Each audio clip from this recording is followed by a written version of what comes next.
Testing testing，歡迎嚟到史慶嘅 podcast 第4集。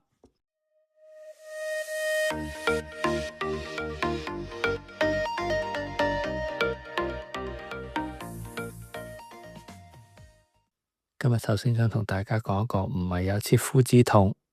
但又唔係完全同你無關嘅題目，就係打仗啊。其實呢個 podcast 嘅另一個版本呢，我早前已經錄好噶啦。不過因為美國突然攻打伊朗呢，令到我講嘅嘢基本上係完全廢咗，咁所以呢，而家就再錄一次，咁所以今個月嘅 podcast 呢亦都會遲咗。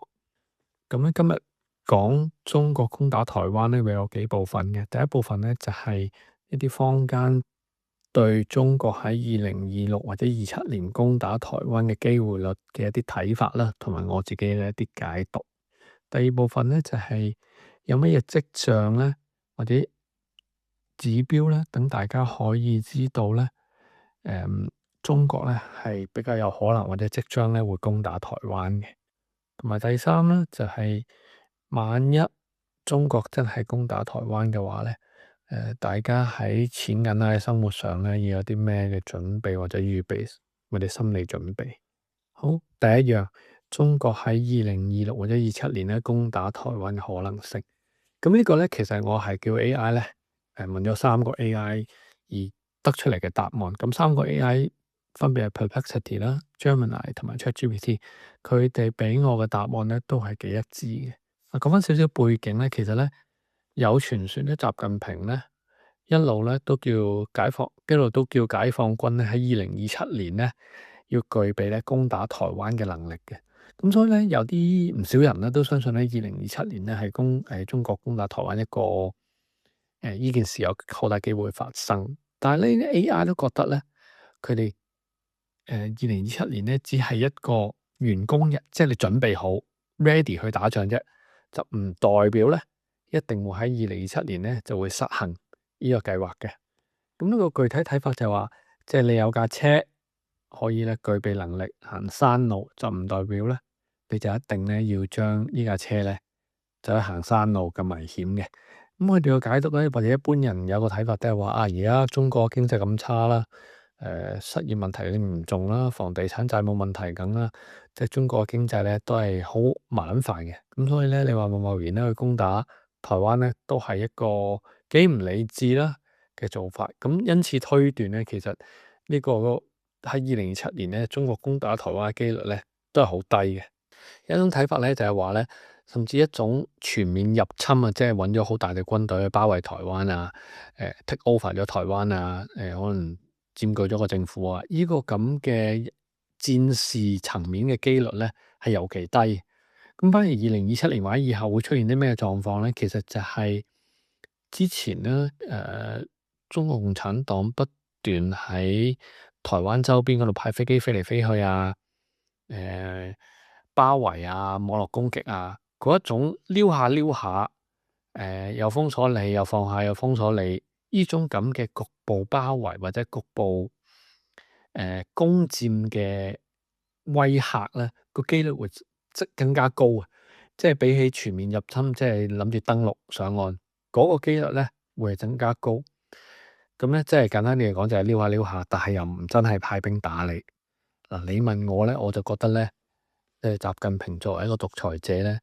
佢打仗，即係特別係攻打台灣，即係侵佔台灣，無論以咩方式都好咧，佢就唔係太需要理會咧，究竟中國啲青年啲失業率有幾多，經濟增長有幾多，通脹有幾多，即係呢條咁嘅粉槍係唔會理呢啲嘢嘅。即係佢覺得咧，即係吞併翻或者佢哋口中所講嘅收復台灣咧，其實咧係理所當然嘅事，就唔需要計較成本嘅，亦都不惜代價做呢件事。咁所以你話咧，有冇因為呢啲外在嘅條件或者經濟宏觀因素唔打咧？我就覺得比較低嘅。咁你話咁係咪等於2026或者27年中國共產黨一定會用某一種嘅軍事行動去入侵台灣咧？我又覺得唔係喎，因為咧，自從出現咗委內瑞拉，即係美國好短時間 capture 咗佢嘅總統啦，同埋美國無端端突然出手打伊朗之後咧，你發覺而家特朗普成日話雖然唔中意打仗，但係佢係唔怕用軍事嘅行動去做一啲向外嘅軍事行為。咁所以我覺得反而依樣嘢咧，中國就會比較避忌，因為你攻打台灣都係想攻打台灣成功嘅。咁如果有美國甚至乎日本呢兩個咁大嘅阻力喺度咧，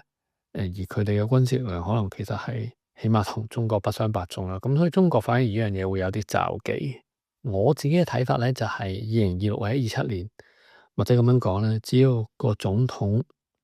仍然係民進黨嘅候選人或者民進黨派嘅總統咧，我覺得中國共產黨攻打台灣嘅機會咧都唔係咁高。反而係如果或者萬一台灣嘅總統變咗係國民黨或者民眾黨嘅話咧，可能會嚟一個裏應外合，就係中國假扮攻打台灣，然後台灣就即係放低手就唔放手啦，然後造成一定嘅人命損失之後咧，呢個總統就扮嘢就話啊好啦，我哋為咗我哋即係人民唔好再死傷啦，我哋就同共產黨達成某種程度上嘅共識或者和談啦，即係個城堡咧喺裏面被破壞或者裂開咧係最難修補。咁我覺得喺我可以想象嘅情況下，呢個裏應外合有台奸出賣台灣利益嘅情況咧，反而仲會高過真係大陸全面攻佔台灣或者圍台灣圍到冇水冇電冇糧要投降呢個情況咧。而台灣要選一個國民黨或者民眾黨嘅人做總統咧，就唔係而家嘅事啦。下次總統選舉就係2028。咁所以萬一嗰陣時真係咁不幸啦，或者好彩咧，有一個藍營嘅人做咗總統嘅話咧，咁就個風險會反而更高，而個入侵嘅方法咧都唔係全面戰爭。所以我結論咧係好簡單嘅，只要台灣嘅國民黨或者民眾黨咧有機會派人參選，有機會當選做台灣總統嘅話咧，呢種裏應外合台奸嘅風險咧就一直存在。咁而台灣正常情況下每4年就會有一次總統選舉，咁所以照我呢個睇法就中國攻打台灣嘅風險係永遠存在，係唔會消失嘅，只係大同小同以咩方式出現咁解啫。咁我咁樣講唔係因為我離開咗台灣啦，咁其實就算我嗰陣時喺台灣住嘅時候，阿佩洛西去台灣都搞出好大風險嚟嘅。咁我又覺得就算你住喺台灣好，住喺香港好，都唔需要過分擔心呢樣嘢啦。一嚟就係即係衰啲咁講，你都揀得喺度住嘅話，你就唯有明白同埋了解呢一種風險啦。咁喺度亦都講下啊，你如果想喺真係打仗之前，即係早着先機，知道有冇跡象中國會攻打台灣，即係不論以咩方式出現啦。咁有冇啲咩標示或者咩跡象，你會即係留意到或者觀察到咧？咁喺呢度講幾樣嘢啦。嗱，首先要講咧就係呢幾樣嘢出現咧，就唔代表咧中國咧嚟緊一定會攻打台灣，只係咧呢幾樣嘢咧出現嘅話咧，個機會率咧係比較大，尤其是咧如果一個或者多個指標同時出現嘅話咧，你就要特別小心。第一樣嘢咧就係外國咧，即係不論特別係美國啊、歐美等國家咧，就發出撤僑嘅通知，唔係單單旅遊警示，係直情叫喺當地即係台灣或者中國沿海城市嘅僑民咧要撤走。咁我覺得呢個係比較明顯嘅。所以如果戰事未爆發，你又見到歐美國家叫嗰當地嘅僑民撤走咧，咁你就要有心理準備。呢個機會好高，呢個亦都係最red flag，即係最大機會係嚟緊會有戰爭嘅一個預示嚟嘅。不過咧，歐美國家對發出呢啲指示咧，通常都係好遲嘅，分分鐘咧即係打仗咧先會叫啲僑民撤走。咁所以咧，究竟呢個指標有冇用咧，我就唔敢講啦。咁當然啦，你亦都可以留意亞太區股市嘅表現，睇下會唔會有啲傳言傳出嚟，就係話因為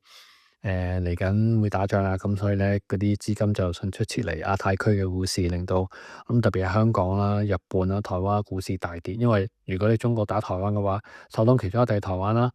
咁日本如果幫台灣嘅話，亦都會受影響。香港咧就因為中國打台灣咧，香港一定如果中國俾人制裁嘅話，香港一定舐埋嘅。咁所以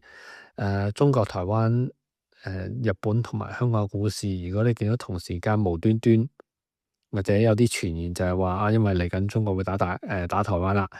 而個股市急速斷崖式下降咧，你都可以留意嘅。跟住呢兩個指標咧，就我覺得就實用性唔係太大嘅，就係譬如你見到有啲人講用啲衛星圖片就開始講話啊，開始咧運好多裝甲車啊、軍用嘅嘢啊，或者由中國嘅內陸運去沿海啊，或者一啲沿岸嘅鐵路啊、民用設施開始被停用、被軍方徵召咧，呢個都係有啲跡象講可能會打仗啦。最後一樣咧就係話嚟緊咧就有啲喺中國嗰度會已經係有啲夜戰醫院啊，開始要求啲民眾捐血啊咁樣。咁我覺得呢兩個不論係即係話啲民用設施轉軍用啊，或者見到好多軍用設備移去某一個地方，或者叫啲市民捐血呢啲嘢咧，都係比較散啦，同埋好多時有唔同原因會導致呢樣嘢。咁我自己就會覺得歐美國家撤僑咧係一個比較強烈比較可信嘅信號啦。儘管咧有時候佢應該係會出得比較遲咧。咁亞太區股市錢咧比較 sensitive 嘅。咁如果同時真係見到幾個亞太區嘅主要股市同時間急跌，而有傳言係話可能開始打仗咧，咁呢個反而係一個幾準嘅信號，一個幾迅速你會見到嘅信號咯。咁但係當然咧，亦都好似啱啱咁講啦，唔係代表有呢啲嘢出現咧，就代表一定會發生嘅。咁至於如果你啲錢啊，留喺香港嘅話，咁要點預備咧？嗱，我自己覺得咧，如果中國都係全面入侵台灣嘅話咧，第一樣嘢會發生咧，就係你睇翻俄羅斯入侵烏克蘭嘅時候咧，誒、首先就係美國或者歐美咧，應該會制裁中國嘅。咁香港咧亦都無可避免咧會受影響嘅。咁睇翻俄烏戰爭個經驗啦，斷中國金融體系同埋香港金融體系嗰個 SWIFT 啊，即係國際嗰個交易系統，咁咧都係好大機會。咁到時咧，你香港啲錢咧冇晒嘅。咁啊，依個要留意啦。我都冇咩建議可以俾大家去避開呢個風險啦。第二樣咧，即係阿媽都知嘅啦，股市一定大跌㗎啦。尤其是中國一個咁大嘅經濟體啦，佢入侵台灣啦，咁不論佢會唔會俾人制裁都好，個股市亞太嘅股市亦都會跌嘅。香港股市亦都會跌，香港所有資產價格都會跌，包括股票、包括樓、包括你嘅人工，因為經濟係會衰退嘅。咁如果經濟衰退嘅話咧，大家收入一定會少咗，個失業率一定會高咗嘅。咁特別要講嘅一樣嘢咧，就係同伊朗好，同委內瑞拉嗰個軍事行動好，同俄烏戰爭都好啦。我諗如果中國攻打台灣而美國進行制裁嘅話咧，對環球經濟嗰個影響咧好大，因為中國即係而家係好大程度上咧世界嘅工廠，咁所以如果你要制裁有效地制裁中國咧，就唔單止係資金上面要制裁佢咧，亦都要喺貨物嘅出口或者入口嗰度制裁佢。咁嗰陣時咧，因為你可以留意下，你平時買嗰啲嘢幾多來自台灣？你來自中國，咁你一下子冇咗呢個供應，而其實所有供應鏈都唔係咁簡單，可以再重新佈置過，或者你唔喺中國做，拎去印度做。咁所以世界上一啲便宜物品嘅供應咧，係會少咗好多，甚至乎冇晒，即係來自中國嗰一部分，即係可以想像。咁所以出現嘅地方情況就係好簡單，就咁供應少咗啲嘢，價咪貴咗咯。咁到時候通脹會係一個好勁嘅情況咯，我可以想像。咁咧，台灣作為一個被攻打嘅地方啦，咁佢最出名就係咩？做晶片咯。咁如果一被攻打，某程度上會影響到晶片嘅供應。咁到時對於 AI 產業或者即係創新科技產業嘅發展咧，某程度上都會有嘅。咁你問我即係會唔會因為中國有機會攻打台灣，而喺個股票上面，即係啲資產配置啊，啲資金嘅存放會有啲咩特別嘅建議咧？我自己覺得就真係冇辦法嘅，即係如果你要做嘅話，其實你都唔會係因為中國會攻打台灣呢個風險去做，而係你早幾年或呢幾年已經做完嘅啦。包括咧就將啲錢放喺海外個戶口啦。嗱，咁我要特別一提咧，就係如果中國同香港個 SWIFT 即係俾人ban 咗嘅話咧，你喺香港嘅任何銀行系統裏面嘅所有錢，包括港幣好、美金好，某程度上都變成廢紙嘅。咁所以我會建議，如果大家手頭上鬆動嘅話，咪將啲錢調去海外戶口咯。嗱，你調去海外戶口咧，唔需要一定係放美金、放歐羅啊，你可以喺外國嘅戶口放港幣。嗱，咁到時香港俾人封咗 SWIFT 咧，你外國嘅港幣咧仲換得嘅。有冇人要一件事？但係你起碼仲會接觸到，仲用到嘅。嗱，亦都可以將嗰啲港幣咧換成其他貨幣。但係如果你喺香港話咧，你就麻煩好多啦。到時應該就出唔到，亦都入唔到，因為你根本你個系統咧連接唔到人哋個系統啊，你係冇得將啲錢移去海外嘅。咁所以我會覺得，如果你真係擔心打仗嘅話，你可以考慮下將啲某部分啲資金啦，特別可能你唔用嘅錢啦，或者做啲長期投資嘅嘢咧，就放喺一啲非香港、非中國嘅司法管轄區啦，即係例如美國。例如新加坡咁樣啦，咁當然另外一樣嘢我啱啱提到嘅就話，即係如果打仗香港俾人制裁啦，環球經濟唔好啊，中國又即係窮兵黷武啊，搞唔掂嘅話咧，其實香港嘅經濟唔好咧，最大影響嗰個資產，除咗股票之外咧，就肯定係好多人間樓啊。咁但係我又唔會因為有咁嘅風險，有戰爭嘅風險，叫大家唔好買樓就去租樓嘅，因為即係